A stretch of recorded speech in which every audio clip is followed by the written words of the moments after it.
Muchas gracias, presidenta. Señorías, vamos a imaginar que la persona de las que les voy a hablar se llama Manuel, aunque ese no es su verdadero nombre. La conozco desde hace 15 años. Es un buen hombre, es muy trabajador, es muy prudente, tiene 2 niños. Y Manuel se metió en un negocio que fracasó. Seguramente fue arriesgado por su parte invertir todo lo que tenía ahorrado en un sector que no conocía, con unos socios que tampoco conocía, pero tampoco es un crimen arriesgarse en la vida e intentar prosperar. Y tampoco es un crimen equivocarse o tener la mala suerte de que te pase en medio de una crisis económica como la que sufrimos. El caso es que Manuel, que no se llama Manuel, un hombre trabajador, un hombre serio, de los que pagan puntualmente las facturas, que no quieren dejar nada de ver, un hombre que jamás había vivido por encima de sus posibilidades, lo perdió todo, todo. Y llegó el día en que no pudo pagar la hipoteca del piso en el que vivía con su familia. Y entonces vino el desahucio. Yo les aseguro que Manuel jamás pensó que podría perder su casa. Silencio, y que un por día favor. iba a tener que pedir ayuda a sus padres para pagar un alquiler para que sus hijos pudieran vivir en algún sitio. Por cierto, sus niños tenían entonces 5 años, 2 niños gemelos que, desgraciadamente, estaban en casa el día que se produjo el desahucio. La historia de Manuel, que existe, aunque no se llame Manuel, se ha repetido muchísimas veces en los últimos años. Hay miles de hombres y mujeres como él, personas que tuvieron mala suerte, que se quedaron sin trabajo, que fracasaron en un negocio y que un día tuvieron que asumir que la casa en la que vivían ya no era suya. Hace unos años, en el peor momento de la crisis, yo me compré un apartamento. Invertí en él los ahorros de toda mi vida. Cuando fui al banco a negociar la hipoteca, me enseñaron un folleto con viviendas de oferta y había verdaderas gangas. Y el hombre de la sucursal, que me tentaba para que me quedase con alguna de ellas, me confirmó que todas, por supuesto, procedían de embargos. Eran propiedad del banco. Y querían quitárselas de encima como fuera, incluso a cambio de una cantidad ridícula en unas condiciones que eran ventajosas. Yo recuerdo que miré aquel folleto como quien mira un catálogo de ataúdes.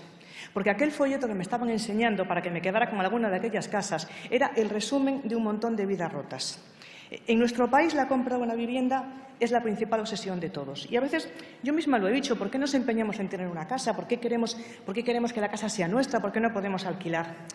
Es que no es tan raro querer tener una casa. Cuando preparaba esta intervención me acordé de una novela que leí hace tiempo de V.S. Naipaul. Se llamaba Una casa para el señor Bisbas. Y en esa novela se cuenta la historia de un hombre golpeado por la vida que hace del motivo para su esperanza el tener una casa suya. Esta novela se desarrolla en las Antillas. La escribió un escritor de Trinidad y habla también de un hombre que quería una casa. No es tan raro querer una casa, no es un pecado querer una casa. Y no podemos reprochar a nadie que ambicione tener una vivienda propia. Y hay que entender que perder esa vivienda supone el peor de los fracasos. El drama del embargo va mucho más allá de perder una entrada en la que a lo mejor está el capital de toda una familia, las cuotas de una hipoteca pagadas puntualmente. Se pierden cosas que no tienen nada que ver con el dinero. Se pierde la autoestima, se pierde la confianza en uno mismo, se pierde la fe en el futuro. Por eso tenemos el deber de explorar todas las posibilidades que existen para evitar que la casa en la que alguien vive se pierda. Esa casa, como le sucedía al señor Bisbas, se convierte en el símbolo de la prosperidad a la que aspiramos legítimamente todos. El decreto que hoy aprobamos supone el cumplimiento del punto 64 de nuestro acuerdo de investidura con el Partido Popular, que hablaba de aligerar la situación de personas y familias afectadas por los desahucios, ampliando medidas que ya existían en un código de buenas prácticas. Se incrementa en 3 años el tiempo de moratoria, se amplía el concepto de vulnerabilidad de las familias, se contempla la opción de alquilar la vivienda a un precio reducido. Miles de familias se van a beneficiar del punto de un acuerdo de investidura.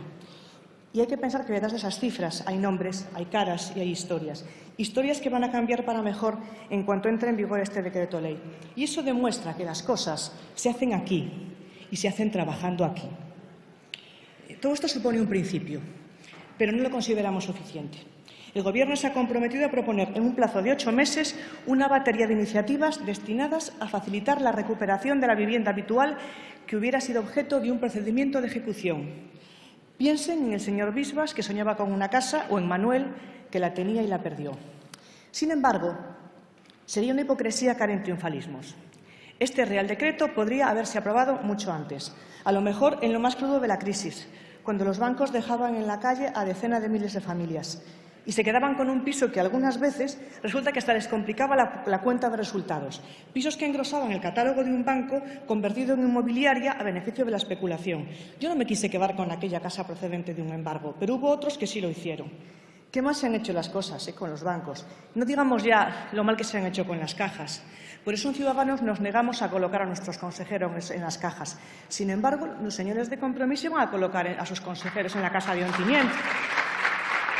No queremos políticos en los bancos, no queremos políticos en las cajas. Resulta muy extraño pensar que con 5 páginas en el Boletín Oficial del Estado se van a poner límites a la desgracia de una familia, porque eso es lo que va a pasar cuando entre en vigor este decreto ley. Recuerdo la frase aquella de nunca es tarde si la dicha es buena, pero no puedo estar de acuerdo, sí que es tarde. Es tarde para muchísimas personas. Y toca pensar aquellas en las que aún podemos ayudar. Desde mi grupo hemos reclamado muchas veces por esa ley de la segunda oportunidad que permitiría a miles de trabajadores levantarse después de caer. El decreto que vamos a aprobar es un primer paso, pero tenemos que seguir recorriendo el camino.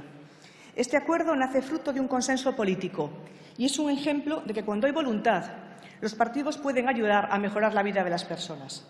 Espero que este consenso pueda verse pronto reflejado en otras grandes reformas que necesita España.